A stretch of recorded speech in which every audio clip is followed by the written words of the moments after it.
네, 오늘 말씀은 욥기 42장입니다. 욥기 42장 욥의 회개와 회복입니다. 욥의 회개와 회복. 하나님의 질문이 욥을 향한 질문이 다 끝나고 욥이 하나님께 대답할 때 그동안 하나님에 대해서 막연하게 많은 사람들로부터 아니면 뭐 전통으로부터 뭐 이렇게 주변에 들려지는 이렇게 간접적으로 귀로 듣기만 하였었더니 한 얘기는 간접적으로 책을 통해 가지고 또 전해주는 사람들을 통해서 그렇게 하나님에 대해서 알았는데 지금 눈으로 본다는 얘기는 생생하게 경험해서 알고 있다는 얘기인 거예요. 그것처럼 그동안 하나님에 대해서 다 안다라고 생각했는데 하나님의 섭리는 이럴 거야. 이렇게 기본 뭐 인과응보 그 사상 그걸 기본으로 해가지고 이렇게 될 거야. 이렇게 하고 이렇게 될 거야. 이렇게 생각했는 것이 너무나 부끄럽다는 거예요. 내가 아는 것이 티끌만큼도 안 되는데 그걸 가지고 전부 아는 것처럼 그게 전부인 것처럼 하나님은 이러셔야 돼. 하나님은 이렇게 해야 돼. 내가 하나님 가르치는 거죠. 그런 그 자신 스스로가 너무나 부끄럽다는 거죠.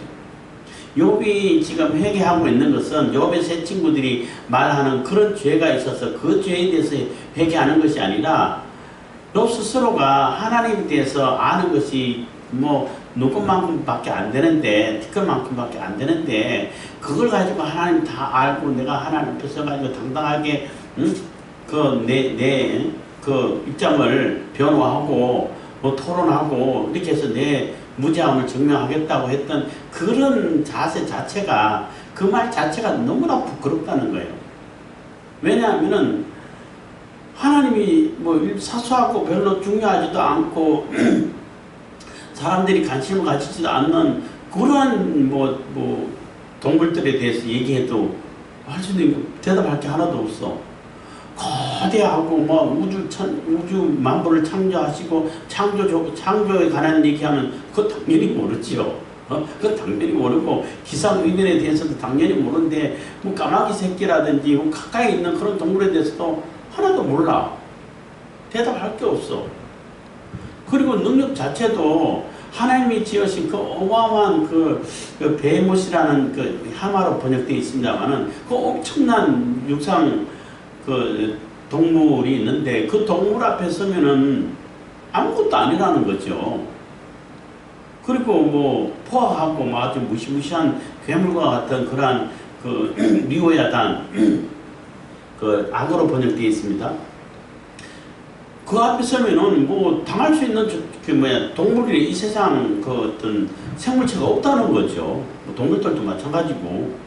뭐 작사를 쏜다든지 요즘 총소도 안 들어갈 것 같아. 하여튼 뭐 할 수도 안 되고 뭐 아무런 능력 자체가 비교할 때에 야 이렇게 나약할 수밖에 없구나. 이 자연 현상에 대해서 인간이 무력함을 지금도 많이 느끼잖아요. 홍수가 임하고 뭐 지진 해일이 일어나고 하게 되면은 그게 우리 인간이 할 수 있는 게 뭐가 있어요? 아무것도 없어요. 그 어마어마한 큰 배도 저 산 꼭대기 갖다 놓는다고. 그럴 때 할 수 있는 사람이 할 수 있는 게 뭐가 있냐? 아무것도 없어요. 그러니까 그런 재앙 앞에 홍수가 나서 다 떠내려고 할 때에 그게 사람은 그냥 무력감밖에 없어요. 그것처럼 욥이 하나님이 만드신 그 동물 그 당시에는 다 아는 동물이에요. 설명하면 다 알고 그 동물 다 아는 동물이고 우리가 사는 이 세대에 없어서 이게 무슨 동물이지 하고 궁금증을 가지는 그런 동물인데 단순히 상징을 얘기하는 게 아니고 실질적인 동물을 얘기하는 거예요.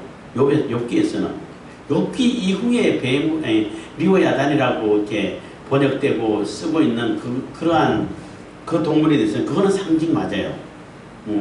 이사야에서도 나오고 시편에서도 나오고 하는데 그거는 상징으로 쓰이는 거 맞아요. 뭐냐 하면은 바다 괴물, 무시무시한 바다 괴물을 통해 가지고 그것이 하나님을 대적하고 또 하나님을 대적하는 세력의 그 상징과 같은 존재이기 때문에 그래서 뭐 바다에서 올라오는 짐승, 뭐 그 짐승도 같은 짐승일 수도 있죠. 뭐 땅에 있는 짐승, 뭐 이렇게 얘기되는데, 그때는 상징이 맞는데, 여기에서는 상징이 아니고 실질적인 동물을 이렇게 설명하고 있다는 것을 꼭 기억하셔야 돼요. 우리가 사는 이 시대에 없는 동물이기 때문에 잘 이해를 못했을 뿐인 것이지, 욥기 시대 때는 다 아는, 설명하면 누구나 아는 그런 동물이라는 거예요. 어쨌든 그 동물 앞에서도 아무것도 할 수 있는 게 없어. 너무나 무력감밖에 없어. 그런데 뭘 안다 하고 뭘 할 수 있다는 거예요. 내가 의롭게 산다고 열심히 하는데 그 의롭게 사는 것이 하나님 앞에 그게 무슨 큰, 하나님께 영향을 미치고 하나님 존재하시고 하나님 영광을 나타내 큰 도움이 되고 하냐는 것이 아니라는 거지. 물론 하나님께서 받아주시니까 영광스러운 것이죠. 우리 입장에서는. 그래서 전지전능하시고 모든 것이 무소불능하시오니 이런 얘기도 썼는데, 모든 것을 할 수 있는 모든 능력을 가지고 계시고 모든 지식을 다 알고 계신 그 하나님 앞에는 우리 인간이 할 수 있는 것이 사실 아무것도 없다는 거죠. 그래서 마찬가지로 하나님께서 섭리하시는 일에 대해서는 그냥 우리가 믿음으로 하나님께서 뭐 하실 일이 있으신가 보다, 지금은 이해 안 가도, 지금은 잘 납득이 안 가도 뭔가 하나님께서 하시려고 계획하신 바가 있구나 하고 믿음으로 인내하고 기다리는 수밖에 없다는 거예요. 그냥 받아들이라는 거죠. 그게 우리 인간들이 가져야 할 자세라는 겁니다. 그 예레미야가 이스라엘 백성들에게, 특히 시드기야 왕에게 계속 바벨론에게 항복하십시오 한 얘기는 바벨론이 대단해서가 아니라 하나님께서 보내는 징벌이기 때문에 하나님께서 내리는 그 징벌을 받아들이라는 얘기인 거거든요. 근데 계속 거부한다는 얘기는 하나님을 거부한다는 얘기인 것이고, 하나님의 징벌을 거부한다는 얘기이기 때문에 그거를 안 받아들이면은, 그럼 징벌을 안 당하냐 하면은 더 큰 징벌을 당한다고. 요만큼 호미로 막을 일을 가래로도 못 먹는다는 그런 속담이 있는 것처럼, 조금 내가 받아야 할 최소한의 벌만 받으면 되는데, 그거를 거부할수록 더 큰, 그뿐만 아니라 더 큰 형벌이 다가온다는 거예요. 준비되어 있다는 거예요. 그래서 제가 뭐 그런 얘기 할 때마다 자주 비유를 들 때에, 음주운전 할 때, 요즘은 그런 방송 잘 안 나옵니다만은, 뉴스에, 한때는 음주단속하는 경찰을 차에 매달고 그냥 달리다가 경찰을 다치게 하고 죽게 하고, 그러면은 음주단속을 피할 수 있어요? 도망간다고 해갖고 차선 넘고 2차 저차 들이받고 그러면 도망갈 수 있냐고. 결국은 잡혀요. 기름이 다 떨어져서라도 잡힌다고.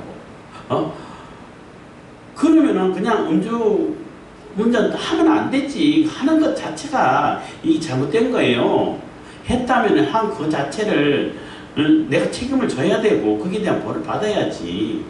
그래서 뭐 면허 취소당하면 어쩔 수 없는 거죠. 취소당하면 그걸로 끝나는 건데, 그거 피하겠다고 온 사발 뒤집고 다 부딪히고 닫고 경찰 매달고 달리고 그러면은 살인죄에다가 다른 부딪힌 그거 다 물어줘야 되고, 차선 넘고 위반한 거 다 벌점 다 받아야 되고, 음주운전은 당연히 이렇게 처벌 받아야 되고, 얼마나 눈덩이처럼 많이 불어나냐는 거죠. 그런 어리석은 짓을 왜 하냐는 거예요. 죄를 지었기 때문에 그 죄에 대해서 형벌을 내리면은, 달게 받으면은 그것만 받으면 된다는 거지. 무슨 얘기하다 이쪽으로 멀리 왔는데, 하여튼 그것처럼 하나님께서 하실 때는 다 계획이 있고 섭리하심이 다 예비하심이 있다는 거예요. 하나님께서 우리를 그러니까 죽게 몰락하고 멸종시키고 멸망시키는 대로 인도를 하지 않으신다고. 반드시 하나님은 우리에게 생명을 주시는 것이 하나님 뜻이에요.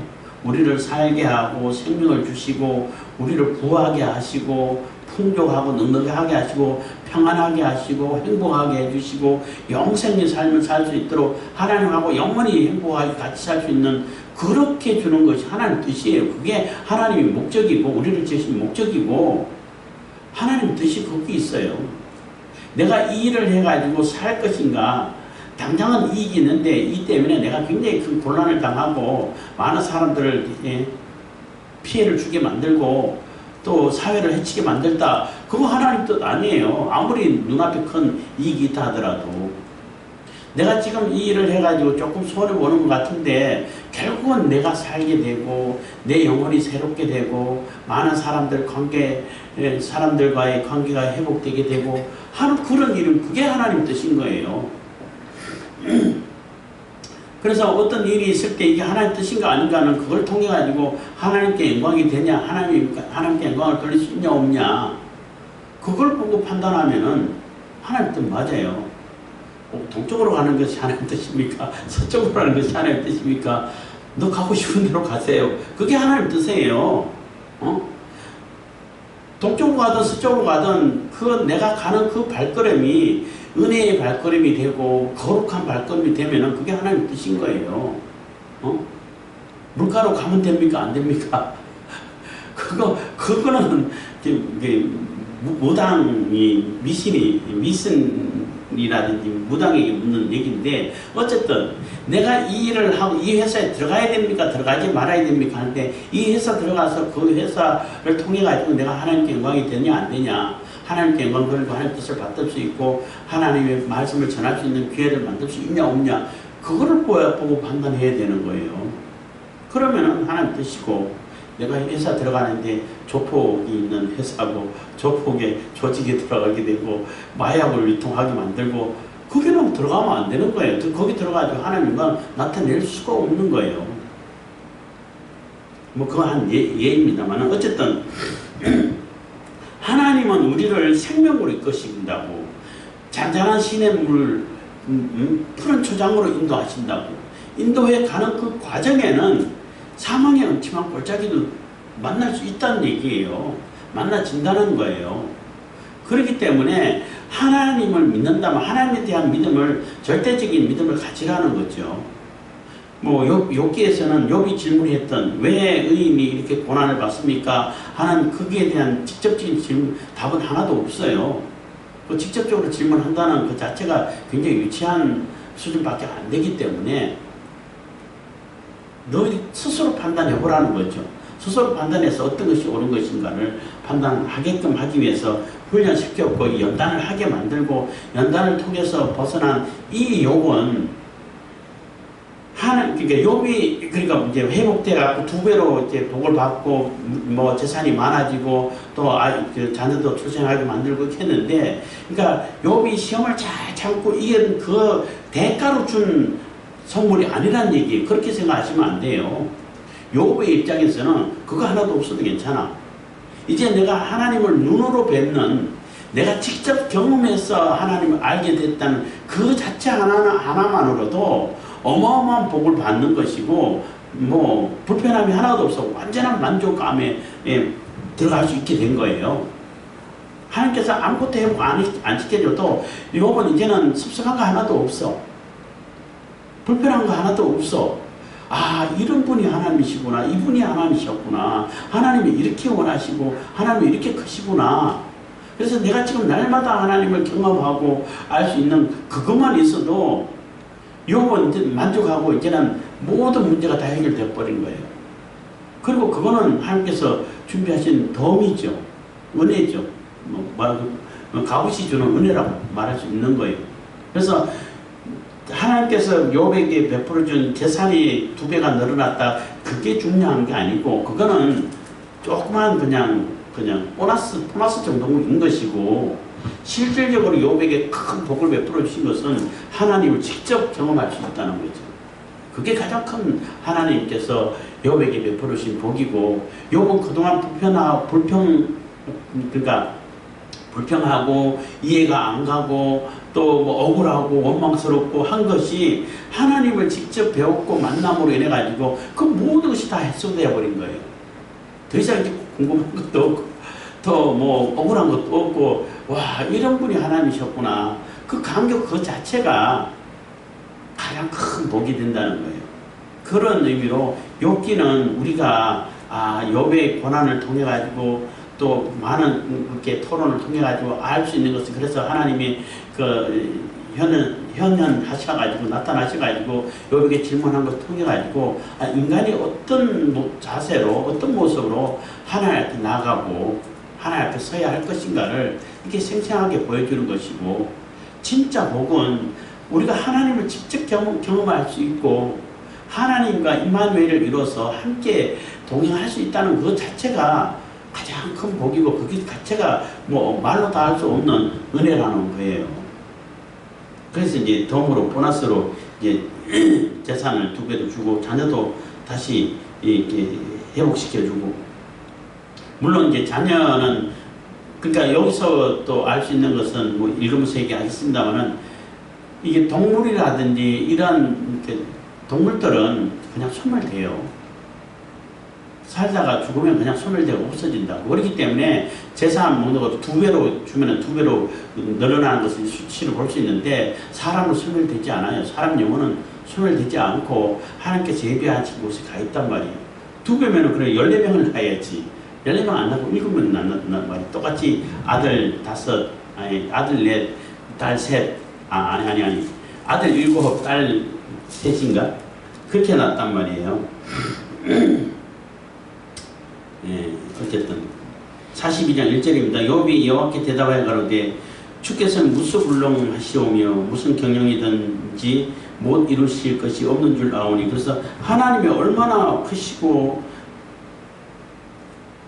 능력이 무한하신지를 이게 하나님께서 질문하신 것을 통해서 대답 한마디도 못했지만은 너무나 생생하게 깨닫게 됐다는 거죠. 무소불능하다는 얘기는 못하는 일이 없고 안 계신 것이 없다는 거죠. 3절 무지한 말로 이치를 가리우는 자가 누구니까 내가 스스로 깨달을 수 없는 일을 말하였고 스스로 알 수 없고 헤아리기 어려운 일을 말하였나이다. 그래서 무지한 말로 이렇게 이치를 가리운 자 접니다 하고 고백하는 거예요. 하나님께 고백하는 겁니다. 그래서 무지한 말로 이치를 가리운 자 누구니까 바로 나지. 욥 자신이 있죠. 스스로 깨달을 수 없는, 그러니까 알지도 못하고 제대로 알지도 못하면서 막 이렇게 얘기하는 그러한 지금 욥의 그게 원망하고 이게 막 불평하고 한 얘기를 할 때 자기도 모르는 얘기를 다 아는 것처럼 얘기했다는 거죠. 그게 너무나 부끄럽고 송구스럽고 하나님 앞에 이렇게 죄스럽다는 것입니다. 그래서 그건 회개하는 거예요. 그래서 스스로 알 수 없고 헤아리기 어려운 일을 말하였나이다. 내가 말하겠사오니 주여 들으시고 내가 주께 묻겠사오니 주여 내게 알게 하옵소서. 그래서 이제는 하나님께 이렇게 질문하고 하나님께 모든 것을 아려고 할 때에 저를 이제는 하나하나 깨우쳐서 알게 해주시고 깨닫게 해주십시오 하는 얘기인 거예요. 막 이게 뭐 나 다 알고 그 앞에서는 친구들은 말할 것도 없고 욥도 내가 이렇게 돼야지 이게 하나님 이치고 하나님 심리라고 그러면 악인들은 벌 받고 의인들은 이렇게 상을 받아야 되는데 왜 내가 이렇게 열심히 잘 살고 왔는데 벌을 받아야 되냐. 이렇게 오히려 자기가 뭔가를 알고 있는 상태에서 알고 있다라고 전제를 하고 하나님께 질문했단 말이에요. 근데 그렇지 지금부터는 그렇게 하지 않겠다는 거예요. 나는 완전히 무지한 상태니까 하나님 뜻이 그런 거구나. 하나님께서 이것이 뜻이구나. 이렇게 깨닫게 해주십시오 하는 그러한 고백이 되는 거예요. 그래서 내가 말하겠사오니 주여 들으시고 내가 주께 묻겠사오니 주여 내게 알게 하옵소서. 5절 내가 주께 대하여 귀로 듣기만 하였었더니 이제는 눈으로 주를 배웁나이다. 그래서 이 얘기가 이제 뭐 핵심 얘기가 되는데 지금까지는 이제 들은 풍을 가지고 알았다는 거예요. 지식을 얻었다는 거죠. 뭐 선조들, 뭐 선배들, 또 주변에 있는 환경이라든지 이런 걸 통해 가지고 막 그 간접 경험이라고 그러잖아요. 뭐 대부분 우리가 다 간접 경험으로 우리가 가지고 있는 지식의 뭐 거의 90%가 간접 경험일 수밖에 없어요. 직접 경험한 거는 10% 정도밖에 안 된다라고 저는 볼 수밖에 없어요. 그렇지만은 하나님에 대해서도 뭐 지금까지 욥은 간접 경험만 했다는 거죠. 다 누가 알려주고 누가 얘기해주고 그렇게 또 뭐 선조들이 써주고 지혜자가 얘기해주고 아 그런 분이시구나 이렇게 알고 왔는데 그게 이제 귀로 듣는 신앙인 거죠. 근데 눈으로 직접 본다는 얘기는 내가 직접 경험한다는 거예요. 하나님을 직접 경험해보고 하나님 음성을 직접 듣고 하나님의 섭리하심을 직접 눈으로 목격하고 이렇게 알게 됐다는 거죠. 너무나 생생한 거죠. 이렇게 알게 됐기 때문에 너무나 감격스럽고 이제는 이제 궁금증도 하나도 없고 내가 불만했던 거 다 해소되고 했다는 것입니다. 그래서 직접 하나님을 경험하고 보니까 그러므로 내가 스스로 하나고 티끌과 제 가운데 얘기하나이다. 내가 지금까지 했던 말이 얼마나 부끄럽고 유치하고 참 어리석고 한 얘기인지를 깨닫게 됐다는 거죠. 그거를 이렇게 회개한다 하는 것입니다. 그래서 새 친구들이 얘기했던, 또 요구했던 그러한 회개가 아닌 거예요. 새 친구들은 너는 말로도 할 수 없는 그가 무도한 그런 죄를 지었기 때문에 하나님께서 이런 재앙을 내린 거야. 빨리 회개해. 그 회개가 아니고 그거는 너 한 일이 없어 했는데 그 회개가 아니고 하나님 앞에 내가 바로 서지 못하고 하나님을 너무 이렇게 과소평가하고 사람이 재단하고 사람이 판단할 수 있고 또 예측할 수 있다라고 그렇게 착각한 것이 너무나 이렇게 죄스럽고 이렇게 회개한다는 것입니다. 이제 다시는 그러지 않겠다는 거죠. 7절부터는 이제 욥 세 친구에 관한 얘기인 것입니다. 여호와께서 욥에게 이 말씀을 하신 후에 대만 사람 엘리바스에게 이르시되 내가 너와 네 두 친구에게 노하나니 이는 너희가 나를 가리켜 말한 것이 내 종 욥의 말같이 정당하지 못함이니라. 그래서 욥에게 이제 욥하고 이제 대화를 충분히 다 끝내고 그래서 대만 사람 엘리바스에게 이게 하나님께서 명령하시는데 그 엘리바스가 그래도 제일 연장자이기 때문에 엘리바스에게 이렇게 대표로 얘기했다 볼 수 있는 것이고 그리고 엘리바스가 제일 먼저 또 욥에게 또 그 토론을 시작했잖아요. 논쟁을 시작한 사람이고 해서 엘리바스에게 얘기를 하는 거죠. 그래서 하나님의 평가가 욥처럼 너네들 셋은 정당하지 못했다는 거예요. 물론 뭐 하나님 보실 때는 도토리 기적이지만은 그래도 욥은 그나마 그래도 어느 정도 정당성을 가지고 있다는 것을 인정해 주는 거잖아요. 지금까지 욥이 살아온 그런 어렵고 순전하게 살아온 것을 하나님께서 인정해 주는 거예요. 근데 너 새 친구는 그런 거 알지도 못하면서 너 혼자 상상해가지고 또 막 욥을 몰아붙이고 기계적으로 그 인과응보 그 사상을 가지고 거기에 무조건 끼워 맞춰가지고 하는 얘기가 그게 맞는 얘기냐는 거예요. 욥이 새 친구들에게 질문했을 때 답할 수 있었던 게 하나도 없잖아. 하나도 답하지 않고 했던 말만 계속 반복하고 더 심한 말로 더 이런 말로 했잖아요. 그래서 그게 하나님 보실 때는 결코 정당하지 못하고 옳지 못하다는 것입니다. 그래서 책망을 하시는 거예요. 8절입니다. 그런즉 너희는 수송아지 7과 순양 7을 취하여 내 종 욥에게 가서 너희를 위하여 번제를 드리라. 내 종 욥이 너희를 위하여 기도할 것인지요. 내가 그를 기쁘게 받으리니 너희의 우매한 대로 너희에게 갚지 아니하리라. 이는 너희가 나를 가리켜 말란 것이 내 종 욥의 말같이 정당하지 못함이니라 해서 욥의 손을 들어주시고 욥이 옳았다는 것을 얘기해주고 있죠. 새 친구는 청명하고 있는데 가서 욥이 중재를 서라는 거예요. 그래서 욥을 막 공격하고 했지만은 욥이 중재를 서가지고 친구들을 위해서 하나님께 기도하고 중보 기도라고 말할 수 있죠. 제사를 드리면 하나님께서 받아주시겠다는 거죠. 너희들이 그렇게 우매한 말로 다 얘기하고 또 이 세 친구들은 얘기할 때 자기들이 하나님 입장에 서가지고 하나님을 대변하는 자들이라고 욕을 막 엇박지르고 했잖아요. 하나님을 오히려 또 이상한 존재로 만들었어. 그렇기 때문에 결코 정당하지 못하다는 거죠. 그래서 하나님께 욥이 중재를 서가지고 욥이 제사를 드릴 때 하나님께서 받아주시겠다는 거죠.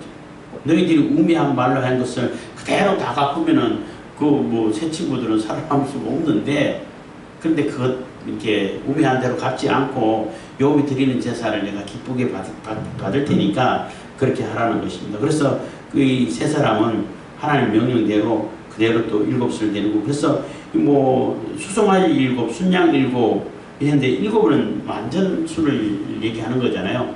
완전한 제사, 완전한 희생, 완전한 회개를 얘기하는 거예요. 다시는 그러지 말아라 하는 얘기이기도 하고, 그래서 완전한 회개를, 온전한 회개를 촉구하는 것이고, 또 이 세 친구들은 그대로 또 하나님 명령대로 따라서 이렇게 나가서 제사를 드렸다는 것입니다.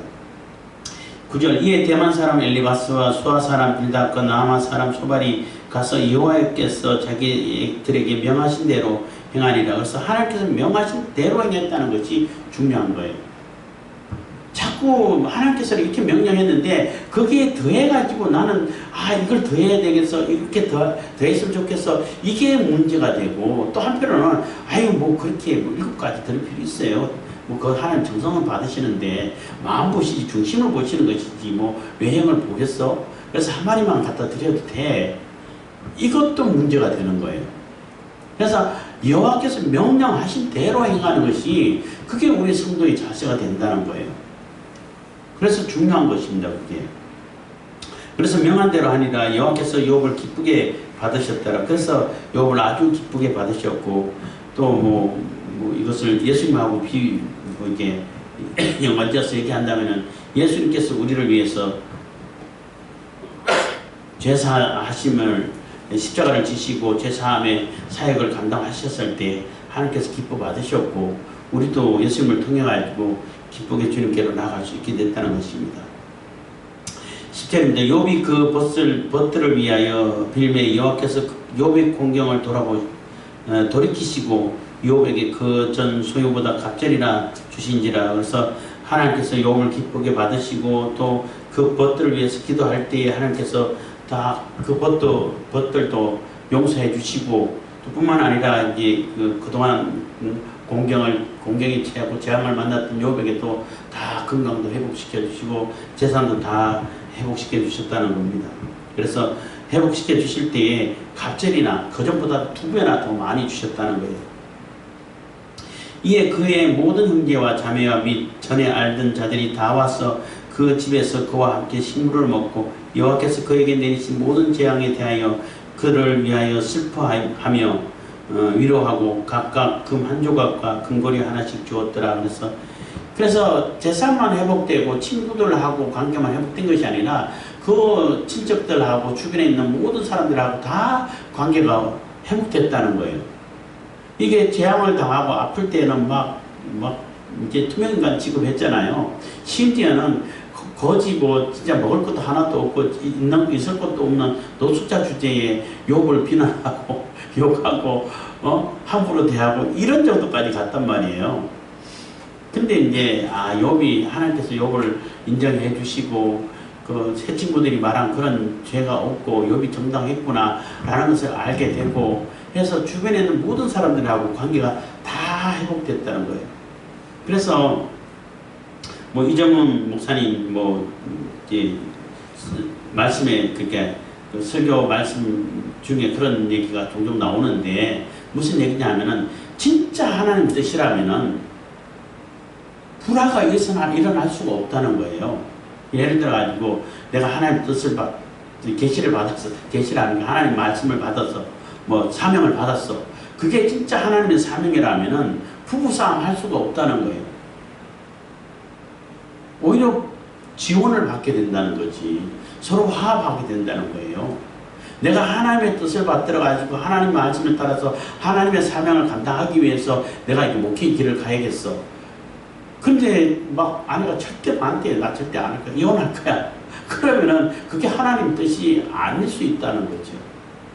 진짜 하나님 뜻이라면은 그 안에까지도 하나님께서 이 감동을 주셔가지고 비전을 보여주시고 사명의 길을 갈 수 있도록 해주셔가지고 기꺼이 기쁜 마음으로 이렇게 가게 된다는 거죠.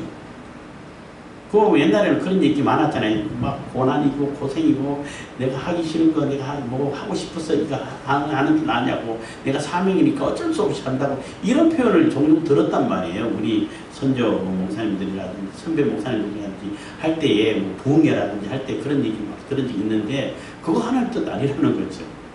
진짜 하나님 뜻이면은 내가 육신은 고통스럽고 어렵고 뭐 가난하고 힘들 수는 있어도 그 마음은 진짜 기쁘다는 거예요. 기꺼이 간다는 거죠.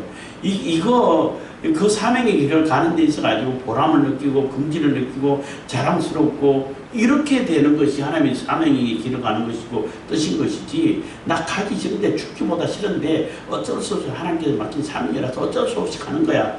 그 하나님께서 맡긴 사명 아니라는 거예요. 그 말 맞아요. 제가 이제 뭐 광명에 있을 때 어떤 목사님하고 대화하면서 그런 얘기도 했는데 그 왜 신학교 갔냐고 물어서 저는 신학 공부가 되게 하고 싶었어요. 되게 궁금하기도 하고 신학 공부 되게 하고 싶었어요. 그 뭐 어떤 사명을 받았냐, 뭐 꿈을 꿨냐, 뭐 이런 대부분 그때 제가 신학교 처음 들어갈 때는 대부분 그렇게 갔다고 그래가지고 그 신학생들 그 오리엔테이션을 해가지고 이제 어디 기동 같은 데 가가지고 같이 얘기하면서 하는 거 있다고 있는데 그래 가지고 둘러앉아가지고 어떻게 신학교 왔는지 얘기해보라 해서 나는 뭐 선교 사명이 있고 어디로 가고 하나님께서 내게 뭔 지혜를 주셨고 뭐 어떻게 해가지고 했다고 이렇게 쫙 얘기하는데 제 차례가 됐어요. 저는 그냥 신학 공부 되게 하고 싶었어요. 왔어요. 궁금하기도 하고 신학 공부 했으면 좋겠다 하고 왔더니 다들 쳐다봐. 아니 신학교 오면서 어떻게 사명감도 없이 단순히 하고 싶어가지고 왔다는 그 말을 한다는 게 이해가 안 간다는 듯이 얘기를 대부분 하더라고요. 그래도 나는 뭐 하고 싶어서 왔는데 뭐. 그래서 어떤 목사님하고 했더니 나하고 똑같네 이렇게 해가지고 조금 이해하는 듯한 분이 계시긴 했습니다만은 진짜 사명의 길이라면은 그게 마음의 기쁨이 없을 수가 없다는 거예요. 내가 육신은 힘들고 고난스럽고 힘들지만은 마음은 그렇게 기쁘고 감격스럽고 또 의미가 있고 자랑 있고 즐거움이 있고 보람이 있고 있어진다는 거예요. 그게 하나님의 사명이라는 거죠. 뭔 얘기하다 이렇게 멀리 왔는지. 그것처럼 하나님께서 이렇게 다 회복시켜 주시면은 주변에 있는 사람들 관계까지 다 회복시켜 주셔요. 어떤 사람은 완전히 다 나랑 누구만 회복시켜 주시고 대부분 사람들은 다 관계가 그냥 나빠진 상태로 있으면은 뭔가 좀 잘못됐다고 볼 수 있어요. 물론 다 모든 사람 좋아할 수는 없지만 안티 하는 사람들이 의도적으로 하는 사람도 있으니까 그런 사람을 얘기하는 것이 아니라 우리 주변에 있는 가까운 사람들 그런 사상적으로 갈라지지 않은 그런 사람들이라면 그런 사람이라면 다 이렇게 관계가 회복된다는 거예요. 12절인데 여호와께서 욥의 모년이라는 얘기는 훗날에라는 의미라고 볼 수 있는 거죠. 그 이후라는 얘기인 것입니다. 욥의 모년에 복을 주사 처음 복보다 더하게 하시니 그가 양 14,000과 약대 6,000과 소 1,000개리와 암나귀 1,000을 두었고 그러니까 제일 앞장에 하고 비교하면 꼭 2배가 맞아요. 또 아들 7과 딸 3을 낳았으면 아들 7과 딸 3은 처음에 있던 수하고 똑같아요. 똑같지만은 같은 아들은 아니겠죠. 그렇기 때문에 여기서 소라든지 낙이라든지 이런 짐승들은 죽으면 그대로 소멸되고 사라지는 것인데 사람은 사라지지 않는다는 거죠. 그리고 부활의 프로그램이 있기 때문에 부활해야 할 그게 영혼이기 때문에 어디 소멸되고 사라지지 않아요. 그래서 영혼이 이게 하나님께서 예배하신 곳에 가 있는 것이지 2분설, 3분설 얘기하는 거예요. 영과 혼과 육 다 분리가 되어버리면 혼은 갈 데가 없잖아. 소멸되어버리면 안 되잖아. 부활을 해야 되는데. 부활의 프로그램 없으면은 그냥 소멸되어버리면 돼요. 근데 부활 프로그램이 있기 때문에 소멸되면 안 되잖아요. 그렇기 때문에 영혼과 육이 분리가 되는 거예요. 구성 요소가 영혼, 육이 다 없는 것이 아니라 영이나 혼이나 똑같아 이렇게 얘기하는 이웃을 주장하는 사람들이 그렇게 얘기하고 있는데 그것도 옳은 소리가 아니에요. 그거는 옳지 않아요. 영과 혼이 분명히 구분이 돼요. 분리가 안 될 뿐인 것이지 하는 역할도 다르고 그렇지만 매우 밀접하게 연결되어 있는 거죠. 어쨌든 그래서 그가 첫째 딸은 여미마라 이름하였고 둘째 딸은 구시아라 이름하였고 셋째 딸은 게렌 학북이라 이름하였으며 전국 중에 욥의 딸처럼 아리따운 여자가 없었더라. 그 아비가 그들에게 그 오라비처럼 산업을 주었더라. 그래서 여기서 볼 때 물론 그 딸들의 이름 뭐 제가 이름의 뜻을 안 찾아왔습니다만은 이 당시에는 아들들의 이름을 적어 놓는 것이지 딸들의 이름은 안 적는다. 아주 특별한 경우가 있으면 안 적어요. 근데 딸들의 이름을 아들의 이름은 하나도 안 적고 딸들의 이름을 적었다는 얘기는 매우 특별하다는 얘기인 것이고 또 욥 자체가 그들에게도 오라비처럼 똑같이 산업을 줬다는 얘기예요. 그러면 와 대단하다. 그 당시에 어떻게 아들과 딸을 구분하지 않고 차별하지 않고 똑같이 상속하고 또 산업을 주고 했다는 것 자체가 뭐 대단하다 볼 수 있는 것이고 또 우리가 이게 천국을 이렇게 또 상상해 볼 수도 있는 거죠. 거기는 뭐 우리가 가는 예수님께서 재림해서 가는 그 천국에는 남자 여자 구분이 없어요. 성 자체가 없어져 버려요. 생식기관 뭐 배설기관 이런 거 다 없어진다고. 그러니까 남성 여성 없어져 버린다고. 예. 그게 성경적으로 근거가 있냐면 근거가 있지. 예수님께서 그랬잖아요. 천사들처럼 된다고. 뭐 시집가고 장가가고 그렇지 않다고 얘기하는 그 얘기가 그 얘기인 것입니다. 그 후에 욥이 140년을 살며 아들과 손자 4대를 보았고 그래서 그리고 회복돼 가지고 140년을 더 살았다는 거죠. 그러면은 이 욥이 지금 몇 세대 가지고 이런 고난을 당했을까 나름대로 추측하고 그 70인경이라고 해가지고 그 히브리 성경을 헬라 성경으로 이렇게 번역한 성경이 있어요. 거기는 이 뭐 욥이 260세라 했나? 하여튼 그거를 나름대로 근거로 한다면 한 70세 때 있었지 않았을까 이런 얘기를 해요. 70세 더하기 140년 하면 210년인데 하여튼 그것도 내가 봤는데 잊어버렸는데 조금 더 거기에서는 더 많은 260년이라고 그랬나? 또 다 합쳐가지고 70세하고 240 뭐 어쨌든 그거는 뭐 별 중요한 게 아니니까 한 70이나 80세 이때 이렇게 고난을 당하고 재앙을 당했지 않았을까 이렇게 추측을 해요.